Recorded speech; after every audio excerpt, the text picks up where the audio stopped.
I tend to spend longer during an Article 15 session or a decision about a case that we have. I would spend a lot longer and ask those deep questions because I felt like it's an important decision and it's worth the time and worth the energy to find out as much as we can about it. You're a big fan of General Powell.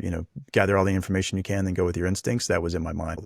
Can I say something about that real quick? So one of the things I recently taught is this difference between a problem to solve and a tension to manage, which Andy Stanley is the first one I heard talk about that. And many times leaders think that tensions in organizational life are problems to solve. So a problem to solve would be my computer's broken, let me go get it fixed. A tension would be the tension between quality and speed, or the tension between getting results and having healthy relationships. So delegating task and responsibility. And so I think that's one of the things that you're getting at, I think, sir, is just when a tension exists, there's often no clear answer for how to proceed. So you're having to weigh the tension, and that's what takes, I think, a lot of wisdom. But I think some leaders, if they don't realize they're in an area of tension, we're not going to solve that problem. We're not going to solve the problem of work-life balance. It's a tension that exists in organizational life, and leaders do their best to manage the tension. If we try to solve that tension, we create a problem. And so I think, to me, this gets at this idea of leaders having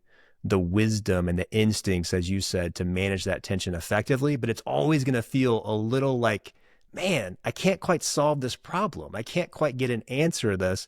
And I think that just means you're leading in a sticky area where there's no clear-cut answer, and you just have to use your instincts and your wisdom and the people around you.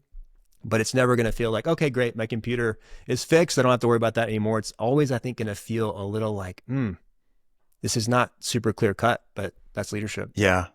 That's great insight. And I would say that if a leader is not in that space where they are familiar enough to feel that tension, then they don't know the problem enough. Maybe they don't know the situation enough.